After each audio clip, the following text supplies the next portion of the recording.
Welcome to today's presentation. I'm glad that you could join me. And I'm doing more webcasts. I'm doing it live because I feel like I have something to say. And today I have something to say. And I have it to say because it happened while I was in real time. And I want to share something with you.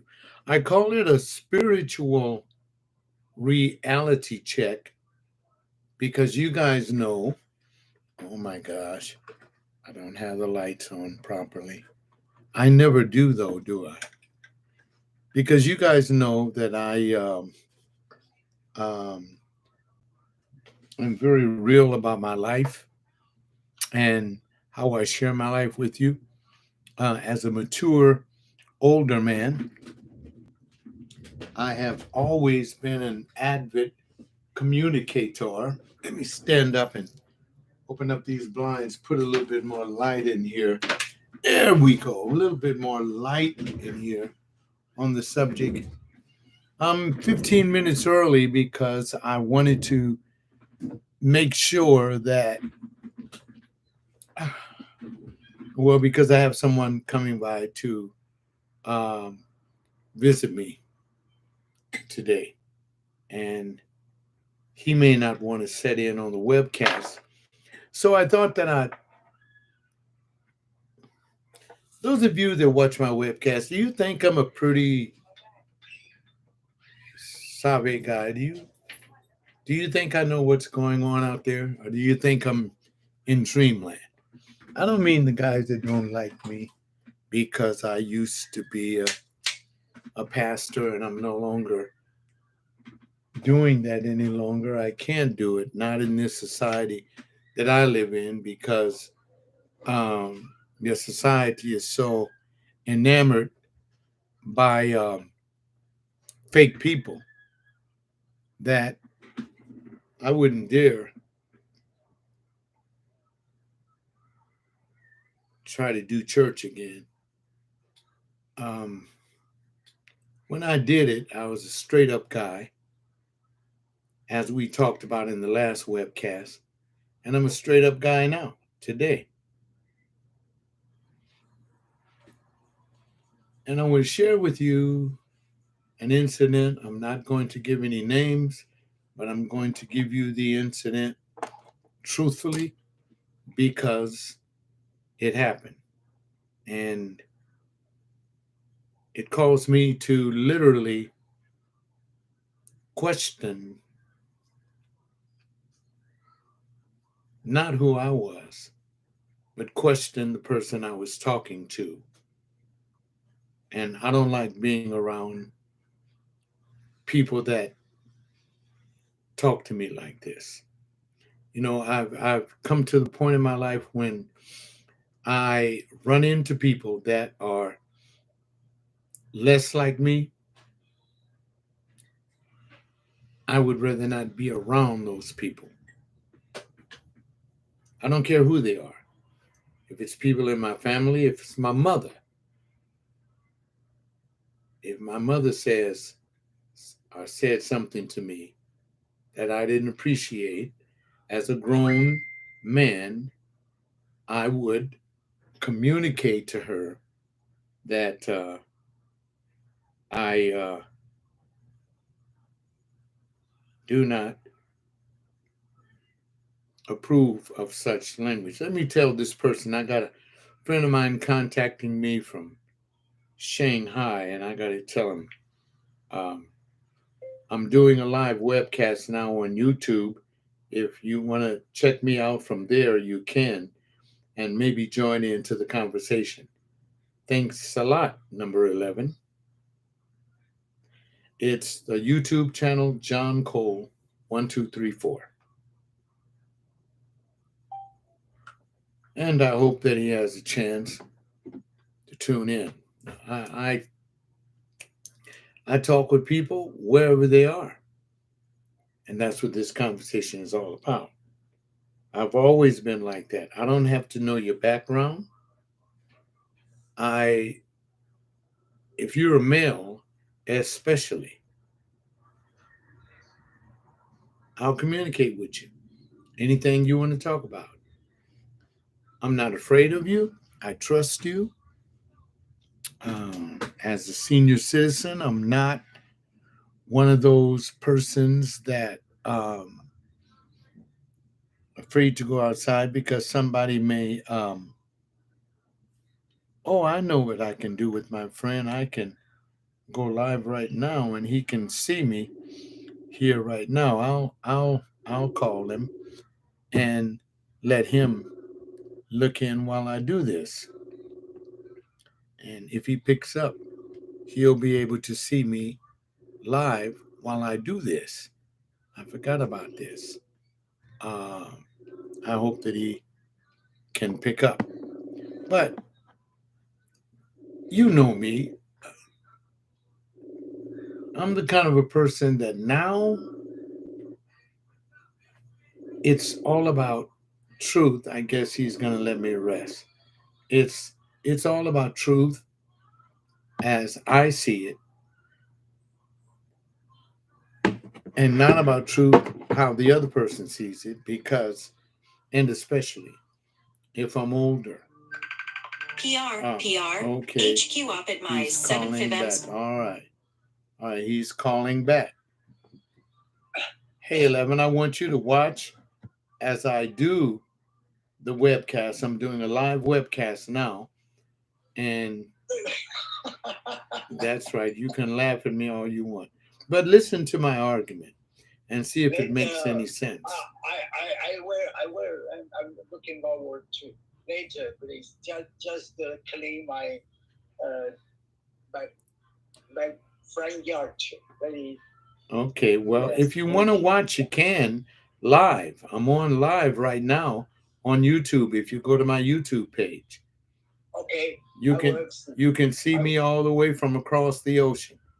God bless you. I love you, brother. I'll talk to you later. All right. All right. All right. Yeah, he's a good friend of mine. We talk all the time. We talk about things that are going on in the China Seas and things like that. He's about my age or near to my age. I love being around young men. I really do. I think young men, especially from the African American community, young men are our dreams of the future and hopes. And I love being around them, but cannot,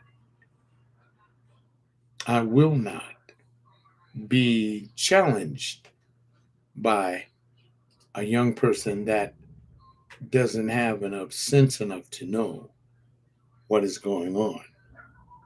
Because some of them, some young men, they don't know. They think they know. They didn't have fathers to sit down with them. I had a father. He didn't sit down with me that much, but I tell you this one damn thing that he did is when I was wrong, he corrected me. And he corrected me in such a way that I got the point that I need to shut the hell up and listen. These young people talk back to you now. They talk back. They think they're smart. They think they're smart. Uh, hey, evangelist, thank you for joining me. Listen to my argument.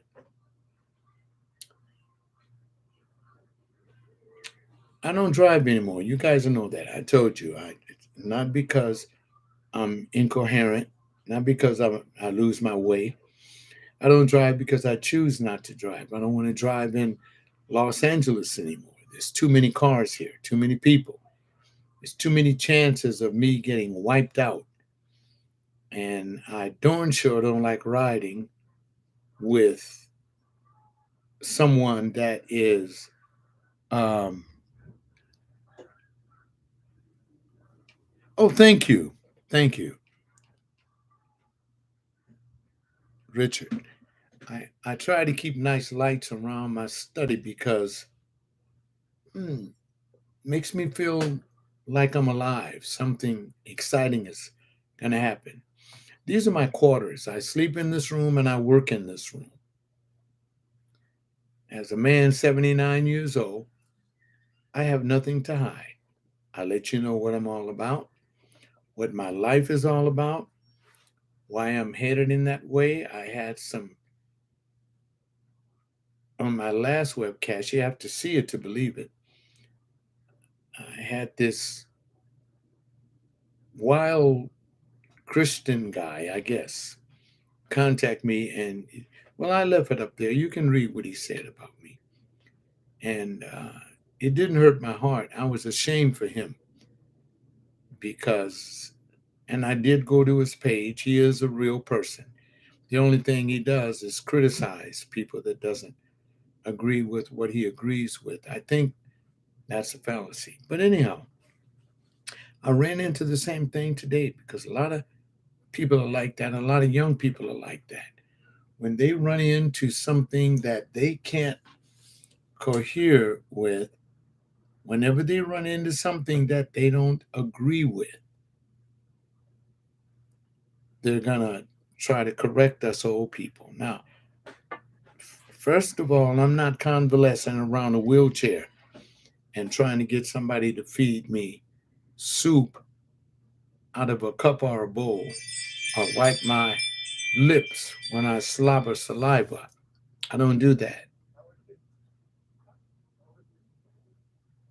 I was in the car with the person that took me to the store, and I said, "Look at my hand." And I held my hand out, and my hand began to shake. I know what that's all about. My doctor told me about that.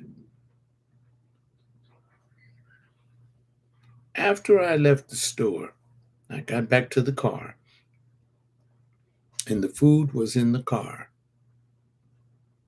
and my driver was walking back to take me home. Two young black men, I guess in their 20s, hear me out, drove down the aisle. I was leaning up against the trunk of the car, enjoying the sunshine. Okay. And two young men pulled up and said, "Hey, OG." I said, "Hey, guys."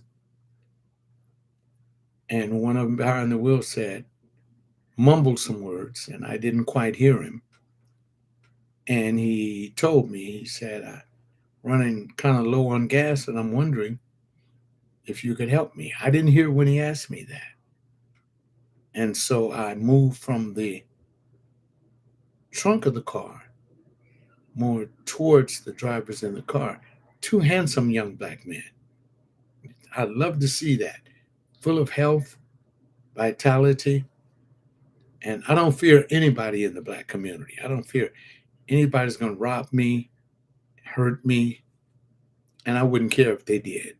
Okay. Pastor John is still Pastor John. I'm not afraid of getting shot, stabbed, dying, losing consciousness, losing blood.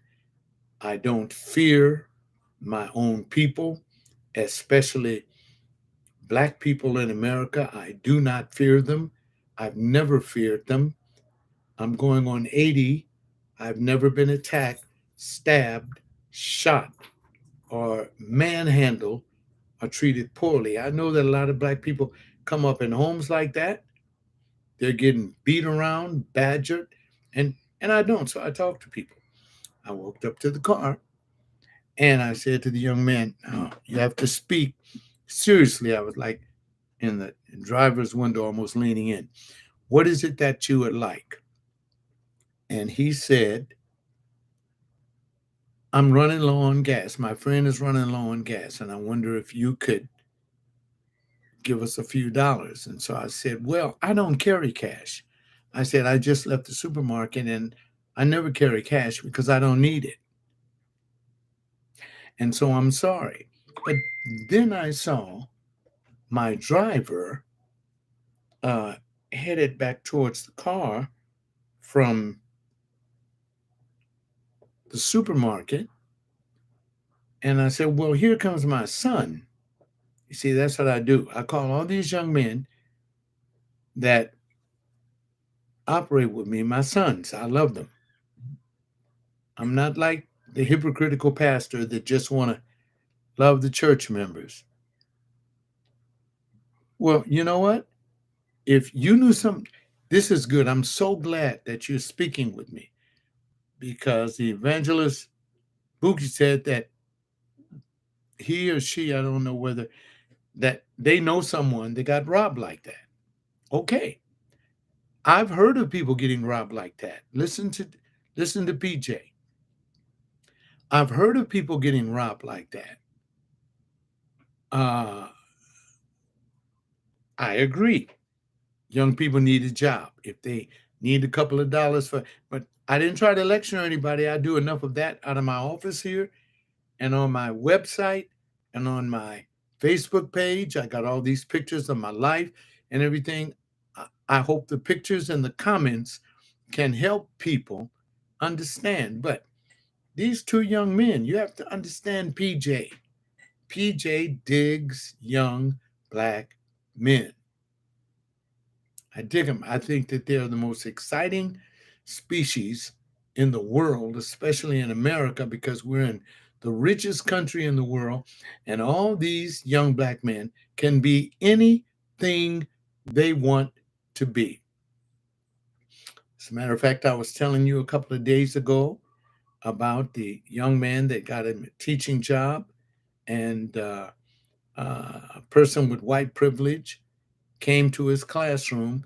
He's in the first week teaching and tried to criticize his teaching methods. The young man contacted me today and said that his boss told him, "Don't worry about that white parent that came in to try to criticize you. None of us here in this school use syllabuses." He said, "You just teach that English class from the English that I know you know." You see? And that's a young man that I train. So I know what these young people need. But if I had a couple of dollars, $2 or $3, as a matter of fact, I told my driver, if I had $10, I would have given it to him. And I would have said, "Here's $10. Put some gas in your tank, but can I leave you a little advice because I'm a retired pastor?" And I would have told him, "Seek out employment. You look strong enough, healthy enough, you look like you can think." As a matter of fact, I asked my driver, I says, "Do you have a couple of dollars that you can give him?" "What do you mean? Something ain't right about that story." Continue to listen to me. I'm not lying. I'm telling you the truth. Why is there something not right about me wanting to give a young black man who drove up to a senior citizen in his community and said, "I'm running low on gas and I need," wait a minute, evangelist say he does not say he digged them. No, they were handsome young men, but why would I dig them? You see how people's minds go?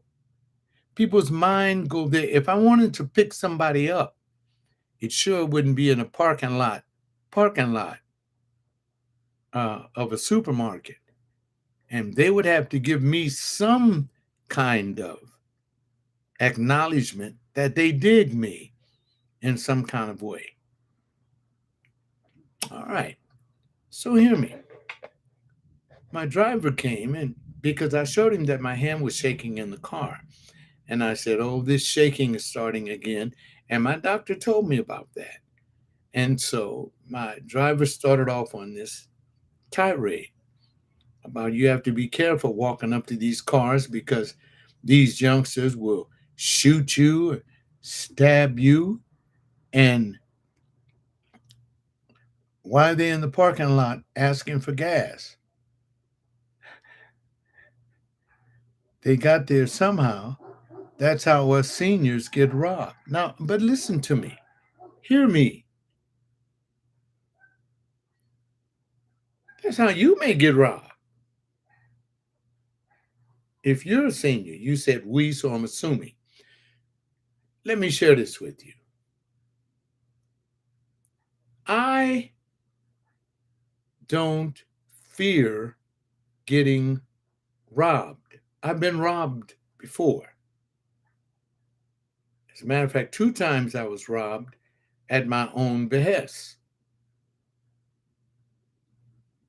I've been robbed. I didn't report it. Why should I report it? I know who robbed me, and I know why they robbed me. Wait a minute, I got another man listening in. Elder Ben says it's not about it, it's about wisdom. Well, yes. And hear what I'm trying to say, because I'm trying to tell you that if we as members of the black community did not start using wisdom with these young people, uh, uh, instead of fearing them and assuming that they're setting out to rob us, to kill us, to beat us, to kill the elders, that makes no sense. It makes absolutely no sense at all. So I said, if I did not, I said, I don't have money, but my son coming here, maybe he has $2 or $3 he can give. And he said, what? With a grumpy voice. And I told him what it was. And no, I ain't got no money. Now, I don't know whether he had it or not, but it was his attitude. And then when I got in the car, he told me in very definitive terms, he said, "You don't talk to people. You're an old man. Your hand is shaking. You don't go up talking to strangers on the street, talking to them like that. Nobody tells me who to talk to. Wisdom is not up to that. Carl, good job. Wait, wisdom is not going to do that. Good job, young man. Is that right? Is that well? You must be afraid of dying or getting shot. I need to use wisdom. Ooh, I'm so glad I chose this spiritual check thing. You mean to tell me that if somebody comes up to me that looks like a homeless person, smelling like whiskey, vomit, alcohol, smoking crack, and tell me that he hasn't eaten for 24 hours, and if I'm walking down the street in Skid Row and he asks me for money, how am I supposed to respond?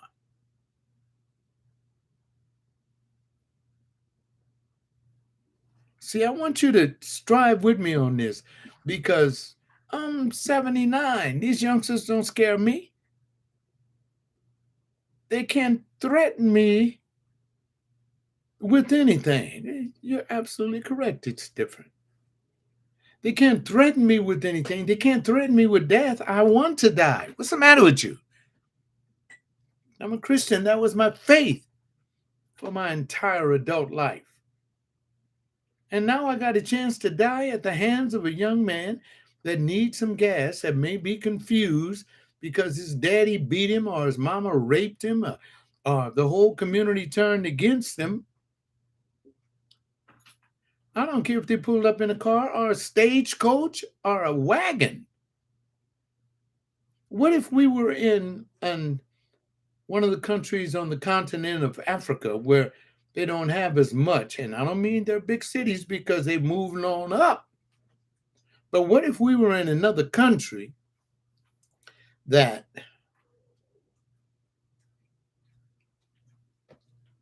didn't have as much stuff? Would you give anything to those poor people? Have you seen the people in Somalia? Have you seen what do you think their stomach feels like? What do you think their brain feels like when they get hungry?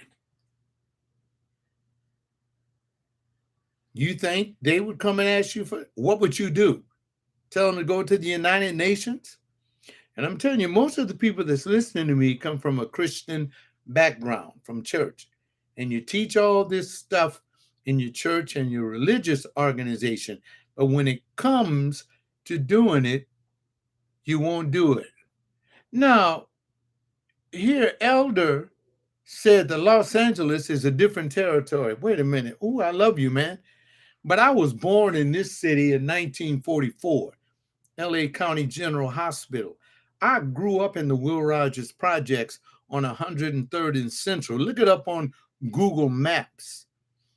My daddy and his wife and his kids, which I was one, stayed in a Quonset hut. It was a county facility building.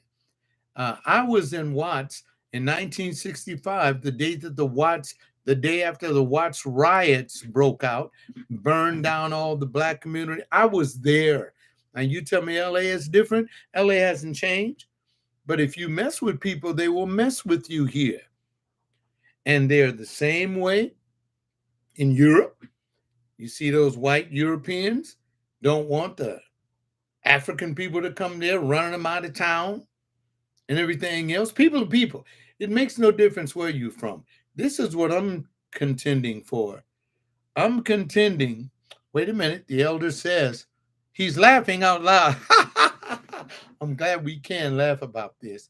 He says, well, you know better to be walking up to a strange man. We not 30 anymore. Why would I know better walking up to a strange man? Is there a rule in the Bible, even in any book? Is there any rule anywhere telling me that I cannot love my fellow man and walk up to him and correspond with the see? That's why the black community is screwed up. And then what they do is they try to shove you in these churches. And then the bishop or whatever you want to call himself, he's going to give a super allophrectic, allidocious statement, and these people are going to be running and screaming, not thinking with their brains. I thought that I'd come on today because there's too many of us not thinking with our brains. No, no, no, no. Oh, wait a minute. And the evangelist Boogie said, is it because they were attractive? Well, they called me out. I wasn't thinking about them. They just drove up in the car and stopped right in front of me. I wasn't looking at them. I looked at him. I tell you what I said in my mind. I said, these sure are, and they have some nice tattoos on them. See, I don't have a tattoo on my body because back in the day, we didn't get ourselves plastered all up like that. I wouldn't do it because I don't know what the ink is going to do to me years after I'm alive. And most people that you see with tattoos now, when they get old, they look messed up with that mess. So I don't do that. But I appreciate your comments. I really do. Okay. Yeah, that's all right. Oh, Mateo, that's my grandson. Thank you for joining in on the dialogue. My grandson, Mateo, is listening to me. Now, my grandson could tell you that I don't do stupid shit. I don't do stupid shit. I don't put myself in harm's way. I don't mess with people that I have no business messing with. But when two young men, albeit handsome as all get out, because the young men that take care of themselves know how to groom themselves, they know how to dress properly. All I do is, like my sign on my shirt says, I obey. I obey.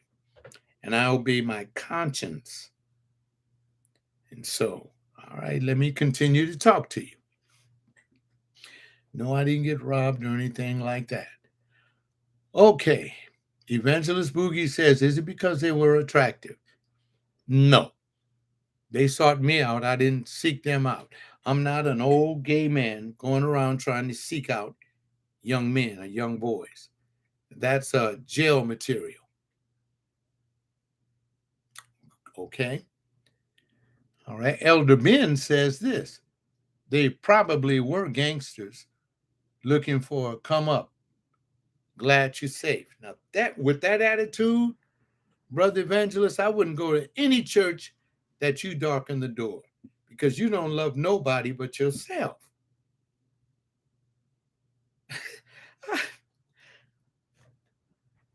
lemonade. See, if I dig somebody, I go up to them and tell them I dig them. And I sure wouldn't be sharing the conversation with you over the internet about it because I'd have to ask a person if they wanted me to share that. And I wouldn't do that. And I'm not doing this webcast because I'm looking for information or looking to try to see how to live my life. I'm doing this webcast because my driver tried to talk to me like I'm an old retarded man that don't know where I'm from. I can't help it the way he came up. I can't help it the way any of you came up. I came up this way. When I met God in August of 1967, he took all that fear and all that stuff out of me. All right. Why do you like young men so much? I lived in Los Angeles long enough. I know better. What part of town? What part of town? I grew up on 103rd and Central. Then we moved 76 in San Pedro, a block and a half from Fremont High. And then when mommy died, we moved back out on 107th and Central. And then with the other grandparent, 96 on Elm Street, which was in the county. And then, what was the other place? Oh man, nothing but right next to the projects. We never lived in the project because my mom and dad worked and he bought a house. He got a job for the city. He encouraged me to get a job for the city. But let me answer the question because you asked me a very important question. Were they attractive? Yes. Thank God for that. They had beautiful parents because the parents made some beautiful young men. I don't want to marry him and be with him. Y'all know I'm gay. And if it was a gay attraction, well, my driver told me that he kind of liked the way they look. Okay. So that's the way people are. If it had been a beautiful woman, what you want me to do?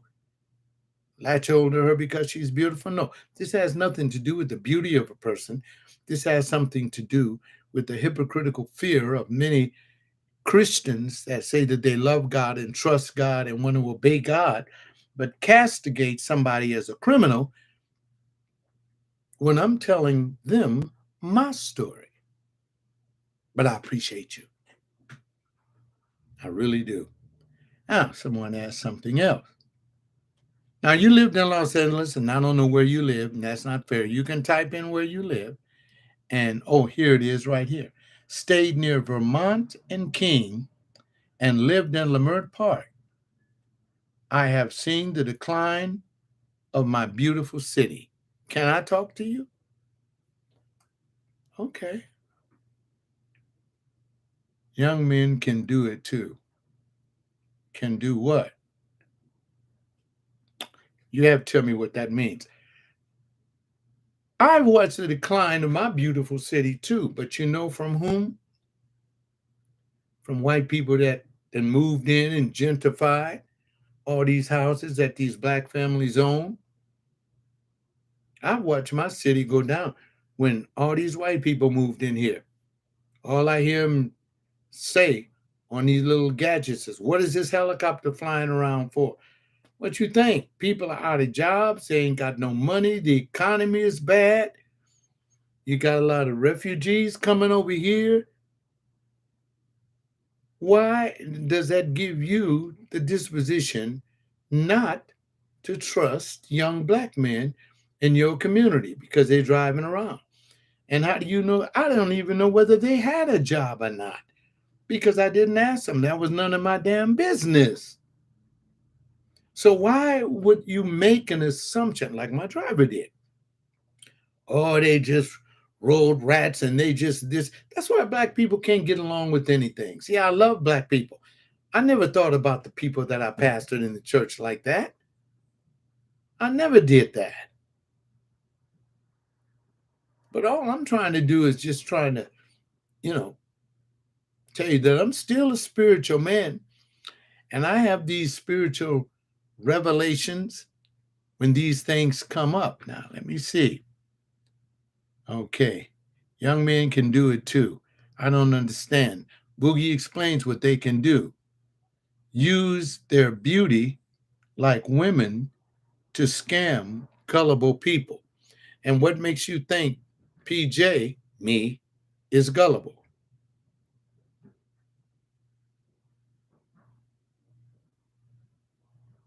I'm a gay man. What, you think gay men are gullible because they like men? So that means if you're a straight man, you gullible by every hoe that comes your way, especially the hoes that go to church, dress like hoes and act like hoes. Don't talk to me. I pastored going on 40 years. See what I mean? And I did not address those young men like that. You see, what we have to do is check ourselves. If our community doesn't strive to get better, it's because of us. See, a lot of my friends that are Christians in church and everything, they say, John, why are you so hard on people in church? Because they're hypocritical. Now, I got a long paragraph here that I got to read now because I don't have an associate in here helping me do this thing. But it says, it doesn't seem trustworthy to trust two young, able bodied black men. I'm black and know the greatness that we are capable of driving in a grocery parking lot asking for working and retired people's money. They weren't asking for working and retired people's money. I viewed that as a personal affront. They were asking me. See, it's where I'm different. I used to tell people in the church when I preach, I said, please don't take out of the words that I'm saying some mess that you made up in your mind that you listen to because you listen to people like Fred Price, Evie Hill, T.D. Jakes, and the rest of these clown ass people. I said, when I'm talking to you, I'm using common logic sense. I don't know why they were in that parking lot. And you know what? I'm going to tell you the truth. I kind of wish they had a try. Why do you think I said, here comes my son? Ask him if he could help you. I was using wisdom then, saying, I'm not alone. I'm not alone. So if they was going to do something, that statement that I made would be enough to keep me safe. All right. He likes, wait, Evangelist Boogie says he likes the young man's beauty. And if I do, Evangelist Boogie, what's it to you? But it wasn't that. They confronted me. I didn't confront them. I think my driver was a little set back because I walked up on him. I'm not scared of nobody. If an older dude talked to me, I'll walk up on him. What you say?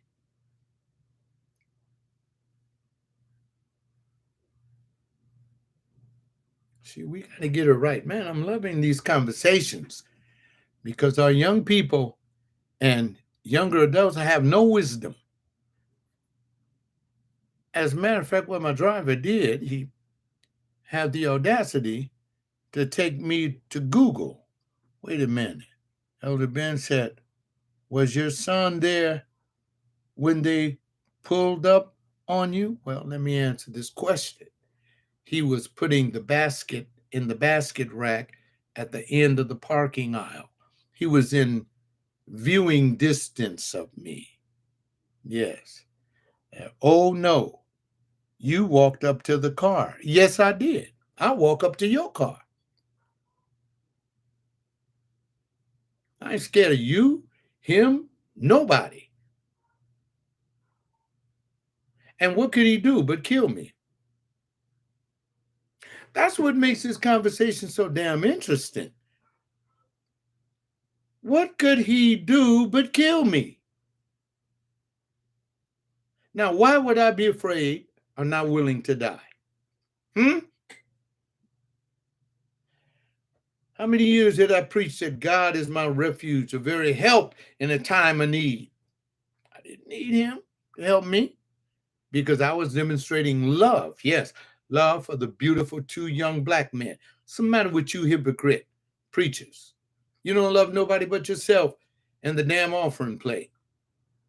I have pastor friends of mine that look at my clips and they still hucksuckle the people in church. And I ask them to look at my clips sometime because I tell them I don't lie to people. A foolish person asked me the other night, do I lie? What would I look like lying?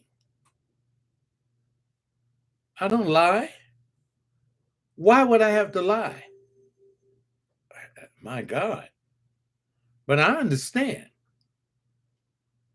And that's what that religion, see, I practice first century Christianity. I don't practice this bull crap these people practice these days. You know, these hurricanes and storms are tearing up everybody's property, right? All right, wait a minute. They still talking to me. They say, I'm licensed to carry, no strange man walking up to my car. What?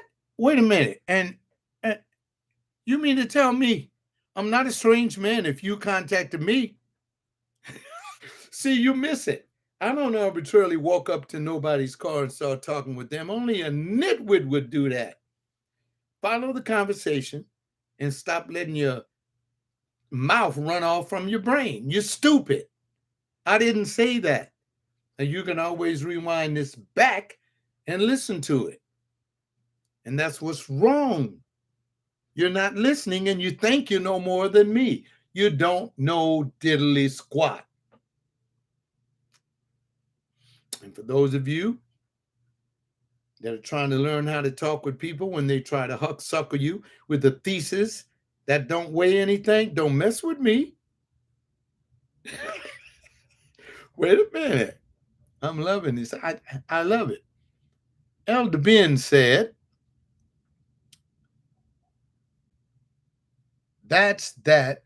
I lived and ready to go. Wait a minute. That's it. I lived and ready to go. Courage. Um, it be like that when you get up in, I guess, age, LOL. It's called old folk craziness. Call it whatever you want. Because if that's where you talk about your peoples, go ahead. I have two daughters, graduate degrees. Wait, it's my grandson that said that he's listening to me goes to college, along with his sister. I ain't got nothing but brainiacs in my family.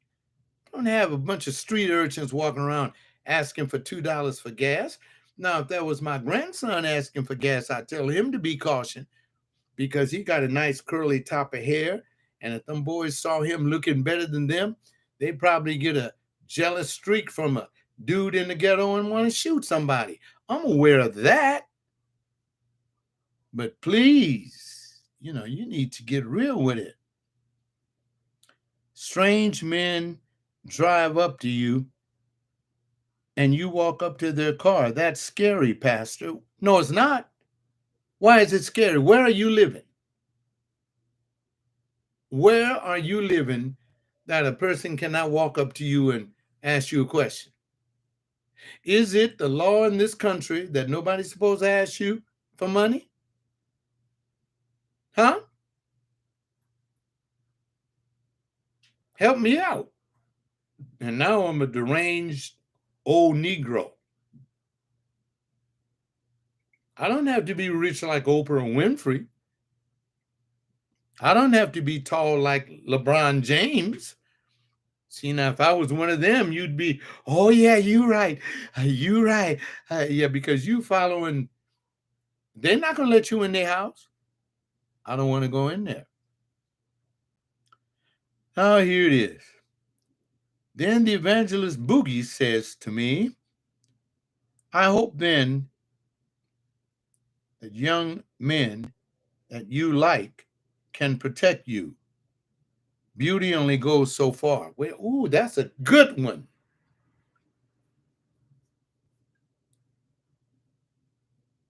Why would they have to protect me?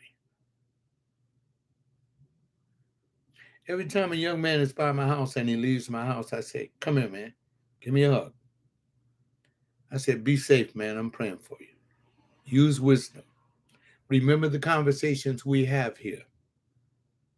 I told my grandson when he was growing up, I said, when you become a man, you're going to need to talk with a man that is not going to bullshit you, that's going to tell you the truth. He just told me he's listening to me. Now, what are you talking about? See, we must stop this messed up attitude that we as Black people have about other Black people. It is what slavery has done to us. I'm talking about two little boys from the same tribe I'm from. And hell, any revolutionary would tell you we need all the soldiers we can get our hands on. I know the way Black people have been treated. By the way, Evangelist Boogie or whatever, how old are you? All right.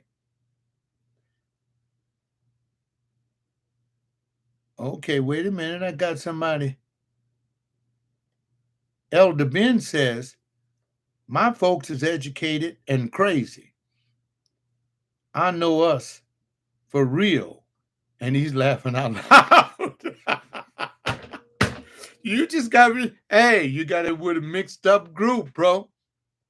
Hey, man, should have had. I had one man that was co-pastoring me in the church, and he said, we ought to have the pastor's day, John, and have anniversary for 3 weeks where the people can bring all the money to us. And I said, but I don't need money. My wife is working, and I don't need no money. I'm not doing this full time. I got me a job. Why should I ask them to give me money? Well, let them know that we the bishop. We ain't their bishop. We're here giving them a Bible lesson from the Bible. And now this clown of a co-pastor, graduate degree, graduated with a master's from the same cemetery that I graduated from. Trying to have me get a hucksuckling jive time thing to trick money out of the people. Man, don't tell me about crooks. I know about it. Now, someone goes on and says, homeless is one thing. I want to know what kind of car they were in. Oh, they were in, I think, 2009 or 10 Lexus sedan. It was one of them, cars. Looks like a V6 or a V8, and it was their grandma's or something. It wasn't theirs. They had it used. The paint was wearing off, and they were dressed decent and clean. I scoped that out. I do that. Okay. Then it says, you put yourself in harm's way. This is what Evangelist Boogie says. You put yourself in harm's way.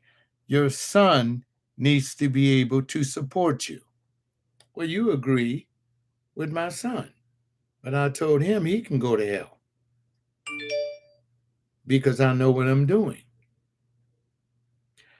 I remember it was back in the 90s. I think it was 1995 or 96. It's on my YouTube page. It's a series that I did, Winning the Black Man to the Black Church. And I spoke at a large Black church on Figueroa. A lot of pastors from South Central joined me there. And I said, why would you pastors ask these young men to come to your church when they see right through you? You don't ask the gays to come, you run them out. You try to tell them that they're all going to bust hell wide open because God gave them the proclivity to love the people of their own sex. And it ain't nothing the matter with that. Somebody needs to be loved.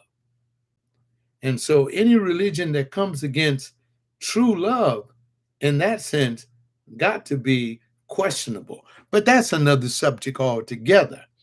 And see, I ain't never condemned no gay people, even when I was pastor in church.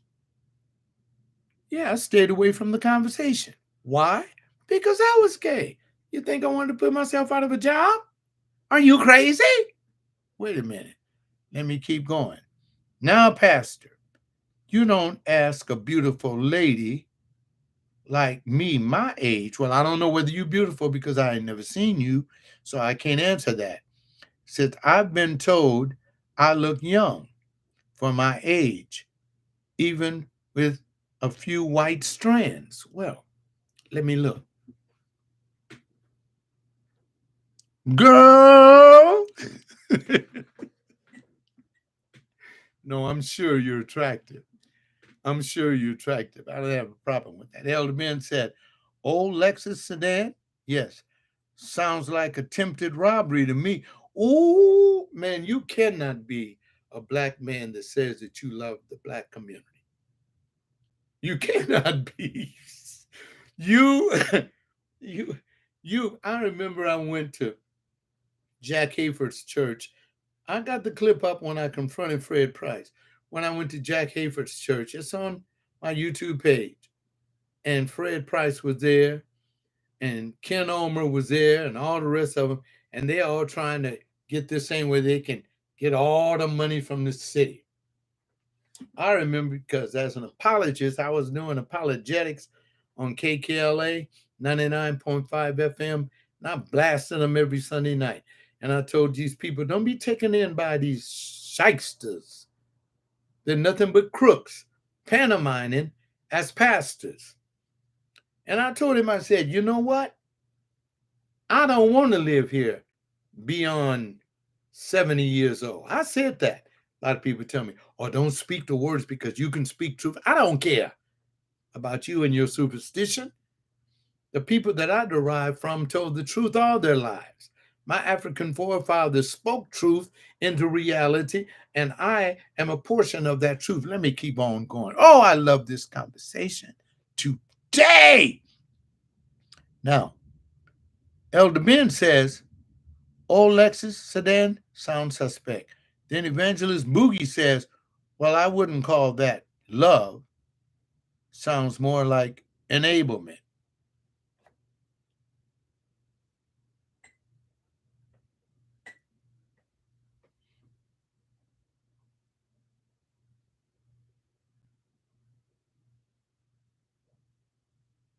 I would have appreciated if you said disablement. If an older man like me has the hots for a younger man, him attempting to hold a bogus conversation in order for him to get his libido stimulated under a conversation that he didn't ask for is ironic because that goes against logic. And you excuse me, it's my show and I can do this, but um, and I use this book often. I was a logic professor in college, and that, my friend, is not good reasoning at all. You see, and when you talk back to me on this, I don't know how educated you are, but you're speaking with an educated black man, an intelligent black man, and a black man that can read between the lines. You can't get me, no preacher that I dealt with over the years in the past could ever get me to bite into their illogical premise that had no logical conclusion. Now, I'm going to have to share with you a little bit of what I'm talking about because I'm trying to help you and I'm trying to show my gay friends out there that's been run out of these churches, scandalized, and told that you're going to bust tail wide open because you like dudes and all that kind of stuff. And man, you don't want to know what these so called evangelists and people are doing. I think people that push that kind of argument are trying to cover up their damnable lives. Some of your statements, and it says here, I'm reading from page 145 in the book. Um, And I'm reading under begging the question because that's what you're doing when you're asking me these questions. You're begging the question. If you know anything about logic or education, you would know that. But wait a minute, they're still writing me. And so I have to, I said, do you enable young black men pantomiming to them as love because of their beauty? No, I don't. Thank you for asking. That's stupid. Because I tell you one thing that a young man understands more than you. The young man understands what love is. I said, oh, dear fellas, I don't carry cash, so I don't have anything, but if I had it, you'd surely get it. But here comes my son. Maybe he has a couple of spare dollars and he can help you out of your dilemma. All right? There are some spaces where young black men need real help, not the ones driving around like they are they are things like delivery service and warehouse jobs that they drive uh, to around. Okay, let me address that. And then Elder Ben says, Evangelist Boogie, calm down. Beauty is an enjoyable thing. You better tell him. I don't know what's the matter with this cat. I just don't know. Would you would you rather look at a half nude homeless man on crack or on that stuff them people in Philadelphia are smoking that got them bent over like kangaroos? Now I don't go up to nobody like that and talk to him because you can't reach him. And I could have done something. No, I'm not even going to show you because you'd really be talking about me if I had my sativa pipe out. But I'm not even going to get it out. Leave it locked up in my desk. I don't have to get it out. But that too is none of your business. See, wait a minute, wait a minute, wait a minute, wait a minute. No, you leave Evangelist Boogie alone. I think that everybody should have a right to say in this country what they want to say, and they should have a right to, if a young man asks them for some money, to give him a couple of dollars. What I don't agree with is a person trying to tell me what they think I should do at my age, and they haven't lived long enough to do anything. And I want to thank the person that's sending uh, those little love marks there because I appreciate it. I don't get too many. A lot of people listen to Pastor John, and you know why? They've hated me all these years. They even hated me when I was pastor in the church because I wouldn't let them play uh, stupid. I wouldn't let them play stupid. Oh, my friend from China, he went to the wrong thing. He has to go to YouTube Live. He went to my website to try to see it. It'll be up on my website later. Okay, let's see what's happening. So let me continue to talk about this. So since I don't know whether you are beautiful or not, if you were beautiful, I would put you in the same category as my wife because my wife was a beautiful woman. Fine. My wife was fine. I ain't playing with it. I'm going to show you because I didn't marry ugly people. Oh, wait a minute. Now, you want to see the woman I married? That is the woman I married. I didn't marry, and she was mine for 35 years. I don't marry ugly. I don't deal with ugly. I've always looked at beauty. I don't know what's the matter with a fool that don't look at beauty. And she had two of my beautiful children. Ugliness, I wouldn't marry somebody that's going to talk back to me, cuss me, and threaten me, and do all that. Black is, thank you, Rachel, beautiful, period. My wife happened to be a Filipino woman. Why? Because I couldn't find a black woman worthy enough and beautiful enough to respect me enough to let me be myself. Yeah, she knew I was gay, but that didn't interfere with us making babies and living together for 35 years. And no, I didn't have no man bringing no man in my house over her because I was a cleric and I never do anything like that. See, so people that try to talk about me, I know what it is. You chasing after madness. Something wrong with you.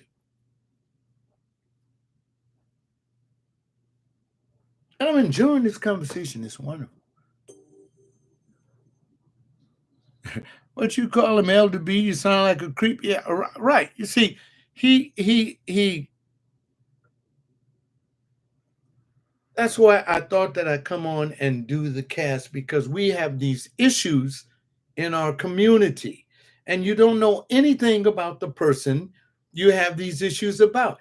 I didn't suffer what a lot of men my age suffer because I looked after my life and I try to teach the young people that I come in contact with.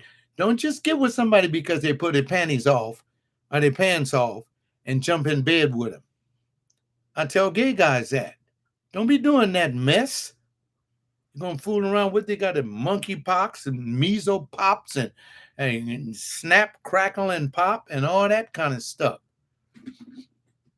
Be careful, man. You don't go to bed with anybody. You don't touch anybody. Somebody got to teach these children. Hell, I want my grandson to live as long as I'm living. His grandparents on the other parent side is still alive, like I'm alive. My wife just wouldn't stop eating all that rich food and she wouldn't take care of herself. And so she didn't stay here. Did you tell those young men to at least seek what? Resource? It's not my job. It's not my job to tell a grown young man to seek resources. That's not my job. They didn't need me to tell them that. They needed gas money. I don't see what the problem is giving them gas money.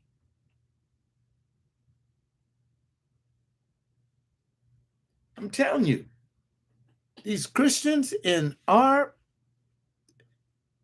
this whole country, Christians in this whole country so screwed up. But yet they're going to send somebody to heaven or hell. It's bigger than gas money, Pastor.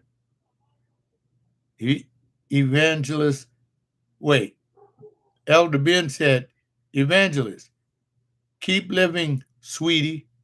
Oh, yeah, well, yeah, but don't talk about him like that. He going to see, because when this thing gets real bad, where all this stuff is going to get ready to blow up and everybody going to be running all down the street, everybody's house going to be burning up and all this shit going to be turning over, you're going to try to go back to this thing on YouTube and re-listen. Rachel says, right, gas money is not what it's about. No, it's not. It's not about gas money at all. And you miss the point. Can't no boy pay no rent from driving. Wait a minute. Let's just paint the scenario like this.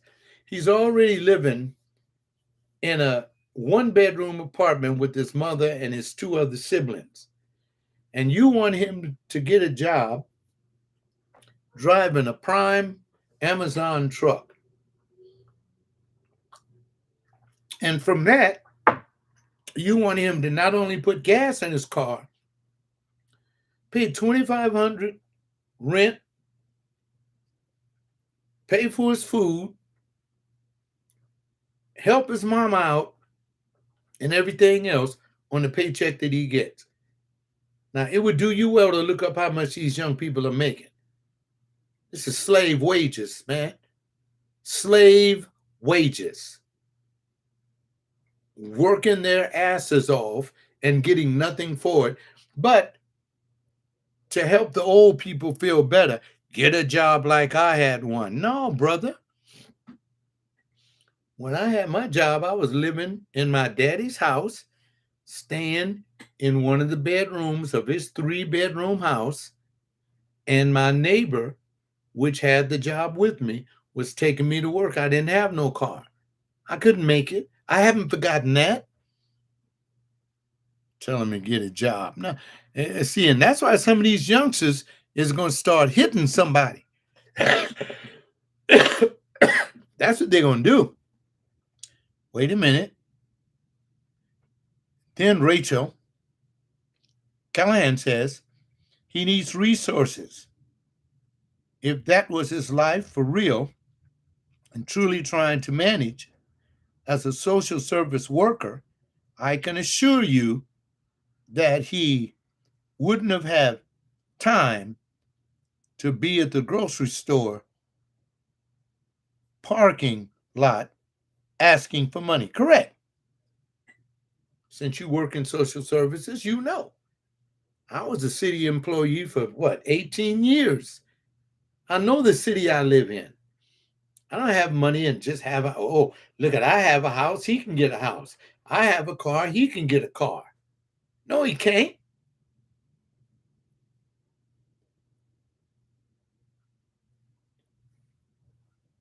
I don't mention names on my webcast, but I have had young men in my house crying, shaking, angry. I've had to hold them, console them, doing the work of a pastor. And by the way, when I was pastor in the church, I did the same thing there. Same thing. They were doing the same thing. It's no different. See, these pastors today is in a money hunt. And if any of you that call yourselves spiritual and you supposed to help people, you better hope that none of your members of your evangelist class will read this thing.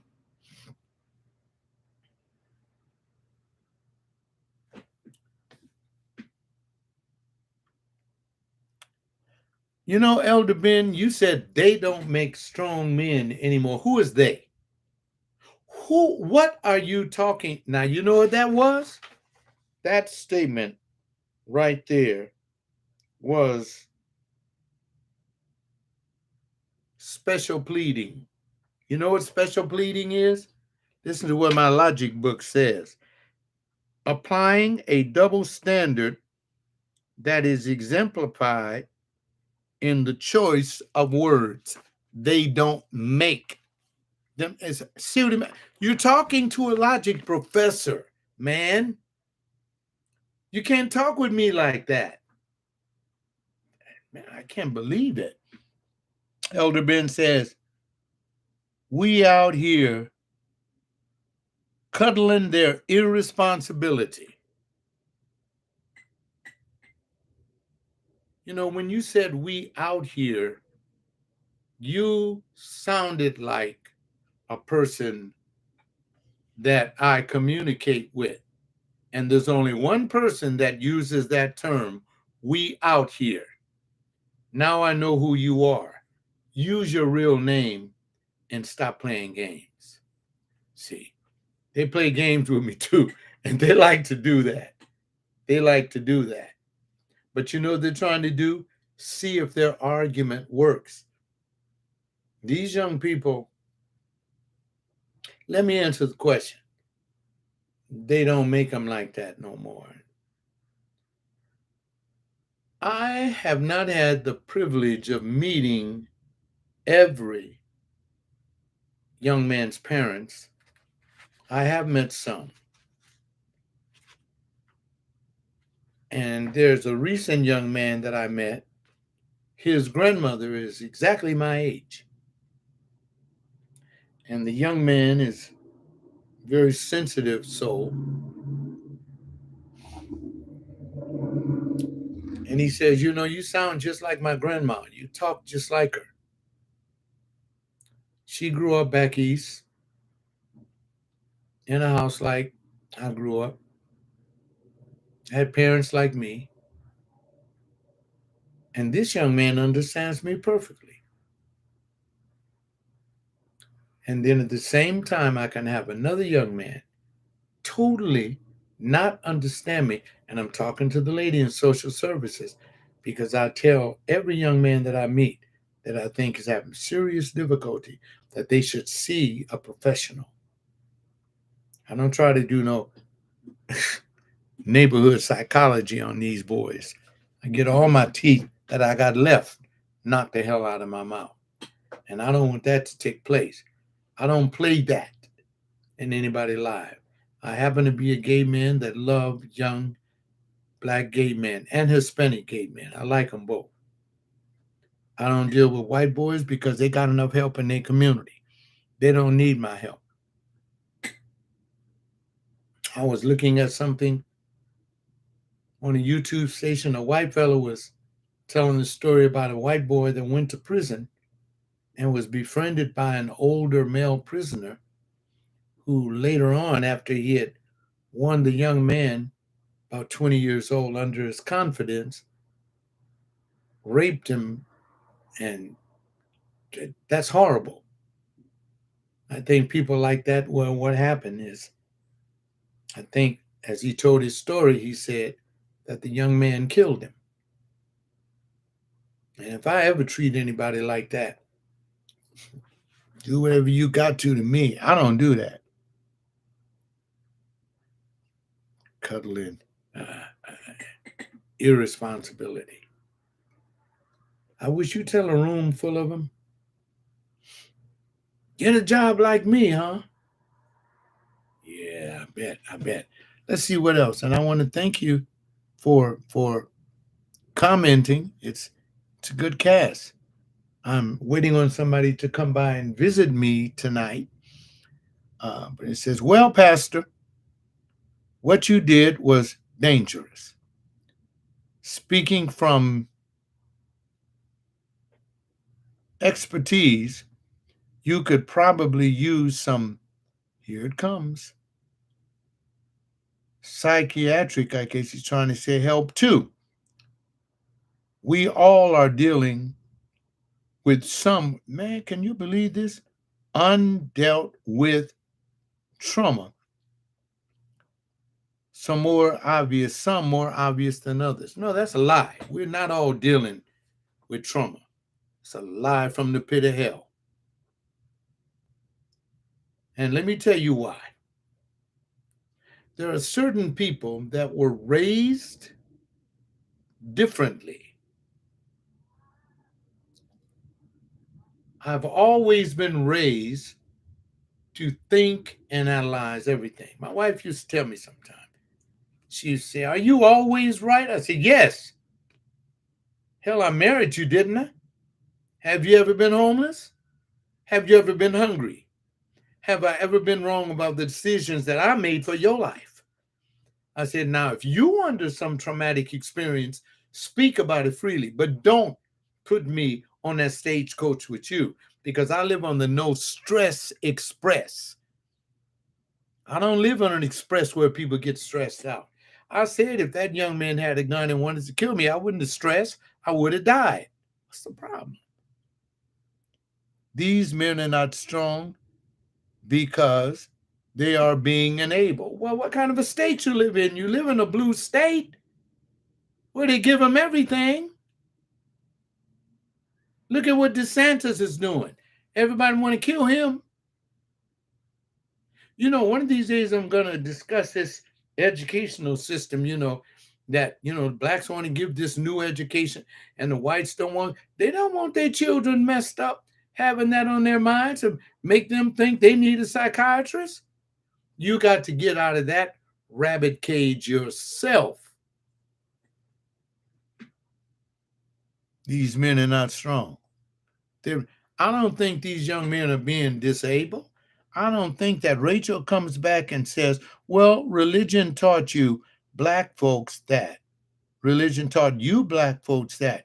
Ignore our mental health and believe it's out there. Well, so I take it that Rachel's not black. And so now that adds another curvature on the conversation. Rachel can't understand black trauma. If a black man tells you he is not experienced, you know what? I knew some people that were going through marriage counseling, and they said to me, "Would you like to sit in a session with me?" I said, "For what? I needed to be counseled being married to my wife." Wait, I got a new person joining the group. Hopefully, we can get a little bit more out of this. Okay. Sikmel Plantot. It said, "What career paths are available? I do not know what to suggest to mothers of boys and girls." Oh, I can tell them. I can tell them. As a matter of fact, I'm going to show you. Glad you asked. I love to show off. I really do, especially when you ask the right kind of questions. You see these three things up there? Those are all collegiate degrees. My collegiate degrees. Wait a minute. Let me go to the, oops, and don't drop it, John. Let me go to the other side of the room. Here's commendations, commendations. Ah, there's me when I was doing my radio. Ah, there's me standing next to the chief of police. Now, wait a minute. You're asking me, what kind of career can they follow? Man, don't play with me. I'm telling you, I'm not playing with these boys, you and nobody else. They can choose any career they want in the United States of America because they can go to school. And if they had parents that prompted them to do it, they can. I know a young man, I've been knowing him for years. He went to school and he just came back from being out of the country and landed him a job, making more money than I ever made. What you mean? What can they do? Wait a minute. Then it says, well, religion taught you black folk to ignore our mental health. No, I don't. I don't have a mental health problem. That came from the white psychologists and psychiatrists from Europe about the time old Ziggy Freud and the rest of them freaks got to hypothesizing about stuff that we as blacks from the continent knew hundreds, possibly thousands of years ago. Okay. And then Rachel Callahan says, typo, meant to say us. Oh, laughing out loud. Oh, I'm definitely okay, Rachel, because I thought you were white. I didn't know. All right. And then Sugano, he says, thank you. Okay. You're welcome, man. I'm not going to put a premium on ignorance because that's what a lot of people expect these preachers to do. Put a premium on ignorance. Get up off your lazy asses and do what the hell you're supposed to do. Now, you come at me and tell me to be afraid of my people in a supermarket parking lot. If anything, I wanted to give them my YouTube address so they can listen to this and maybe gain something. All right. So, college and our technical careers still work in digital economy. Yes. Yes. Absolutely. And if anybody tells black people not to get educated and not to take care of themselves, you trying to put me back in the cotton fields or something like that. I've never been in it, but I ain't gonna pick no damn cotton. I'm not. We live in this country, the greatest country in the world right now. Shouldn't no black people be unemployed? Wait a minute, let me read these things. Got a lot of things. You guys got me reading tonight. Rachel says, any career, the resources are out there. I'd suggest a parenting class, though, and surprising to recognize ways that we may hold our children back outside of the lack of finances. Right. Well, you know what? If you love your children, God's going to make the way for you to give some finance for them. See, that's what you got to realize. God is going to provide that way. Evangelist Boogie says, Pastor, but you didn't. I didn't what? Tell me what I didn't do, Boogie. And then Mr. Troth said, thank you. I said, you're so welcome. Evangelist Boogie said, you just like their beauty and wanted to give them money like they were prostitutes. That's a lie. And that's why I never had evangelists and other guest pastors and teachers come and teach in the church that I pastor. Ever. You can check out some of my members. They used to ask me, Pastor John, why don't you ever invite guest speakers? I said, because they'll get their asses up there and start running their mouths and have you all messed up in your head. That's a lie, Boogie. But you're entitled to it because on social media, anybody can say what they want to say. You know. I thank you again. Yes. Talking about I like a young man's beauty instead of just, how do you expect to have a conversation with a handsome young black man unless you say something stimulating to capture his mind? That's what I ask all them black pastors at that conference that I give. Go to my clips. It's called How to Win a Man to the Black Church on my YouTube clips. I forget what it's called because I got almost 500 clips on there. I've done lectures, conferences, everything. I told him, I said, if I knew some young black men, I wouldn't have them go to none of your churches because you're scandalous. All you're doing is whoring the people's money. People can't afford to give. Wait a minute. There's nowhere, and wait a minute, don't play with me. I'm going to show you right now. Excuse me. There is no place in this book, in this Bible. See, I got about 8 of them in my office here. There's no place in this Bible that tells any human being that they owe God a penny, a dime of anything. I used to preach that behind the pulpit when I preached. I said, quiet as kept, you don't have any money in church today? Leave here and go to the beach and take your family and buy some hot dogs and have fun. I didn't play that game. I didn't do that. You don't know me. And when you look at all these other pastors and then you pretending to be some spiritual hodgepodge, you need to get out that rabbit hole you in. Wait a minute. Now, Elder Ben says this. He says, let the young men come and see me and I'll tell them how to find a job. I'm not sexually attracted to young men, though. But that's just me.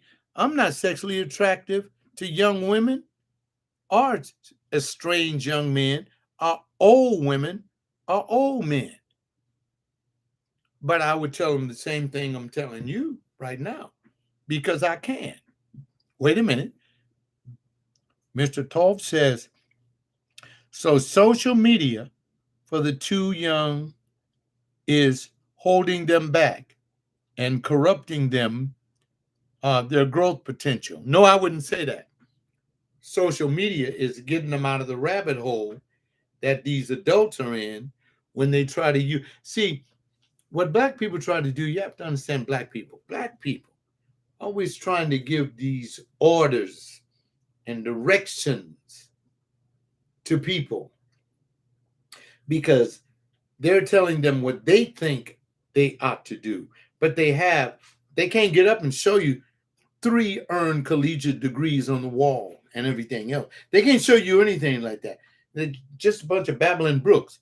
And then if some of these preachers went to school, they went to what I call unaccredited institutions of learning, meaning that nobody with the brain would ever pay them any attention. Oh, and they'll give a degree if you give some money. Oh, no, I paid for mine right here in Southern California. Oh, I'm loving the conversation. And I'm running out of time. All right. No, they're not going to come and see you, Elder Ben, because you can do that. Now let's see what Evangelist Bogey says. You didn't tell them your social media. You just were trying to give. There you go. You're doing it again. You try, and I'm not even going to read the rest of that because you sending these messages to the audience because you don't want them to hear me. I won't even respond to you. You don't know. You don't tell me what I'm doing, man. Matter of fact, why don't you tell me, Evangelist Bogey, how old you are? Just put your age in. Watch this, folks. Come on. You got time? Put your age in there. And what you're going to see, ladies and gentlemen, is that he barely knows how to clean his behind. See?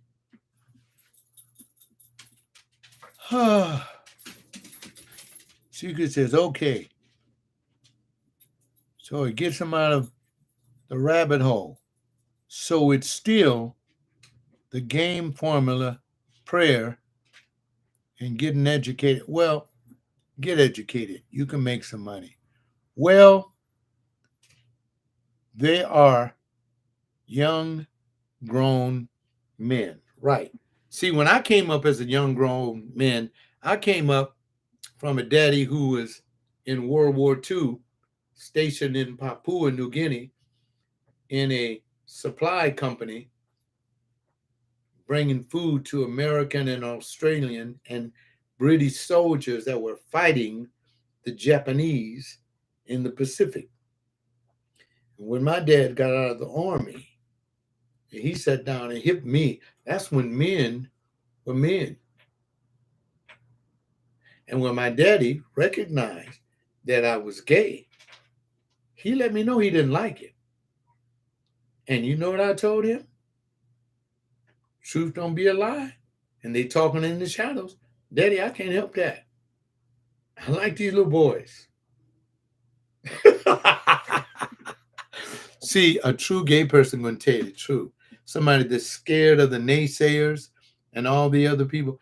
And that's why I do this, to try to help my young gay friends all around this world. Y'all live your truth and don't listen to a religious zealot that wouldn't walk 20 feet to help you do anything and is still using the principles of utter foolishness to direct his life. Well, I do have company coming by to visit me tonight, and I've enjoyed doing uh, this wonderful, wonderful uh, thing here. I have. I really enjoyed this, and I hope that you got something out of it. Oh, wait a minute. I think I have one more person talking to me. Um, okay, Evangelist Boogie. She's saying something. He's saying something. He said, my son came out to me gay, and I came to your page about it because you like young men. Okay, well, I can't get off. I got to answer that. And Mr. Toth said, so read out on purpose and search your soul, salvation, and thirst for wisdom and knowledge. I appreciate that. I hope to do that every day of my life. And then this person said, did you really want to help them, young as you call them, beautiful men? Or did you want uh did you want to flirt with them, Pastor? Because why not really help them? Well, I didn't have any money, so I couldn't help them. And then Elder Ben says, evangelist scaring him off. I don't know what that means, Elder Ben. But you see how much controversy and conversation. These kinds of conversations can start, and I'm glad that you can tune in with me. I think what I'm going to do is do this more in the evening, and because most of you are at home and you would be able to tune in live like this.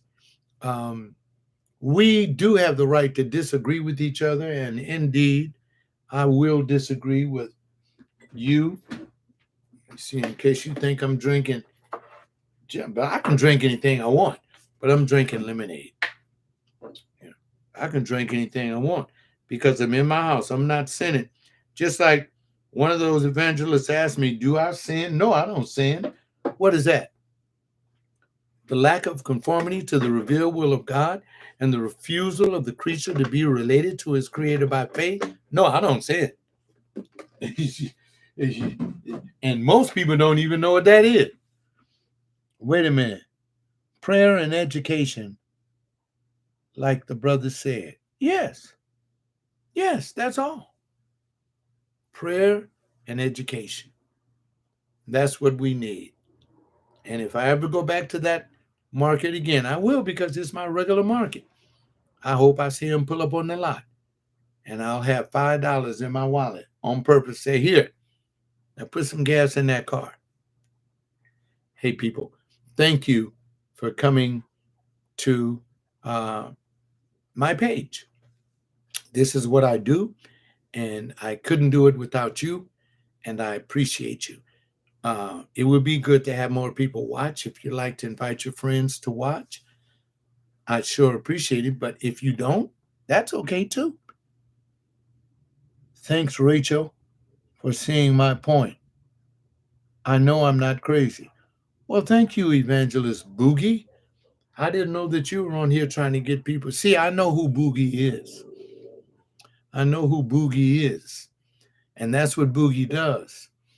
Boogie constantly tries to push his agenda, which is ridiculous. Thank you. Have a good evening. I'm finished. Now let me end the stream. Good night. Good night.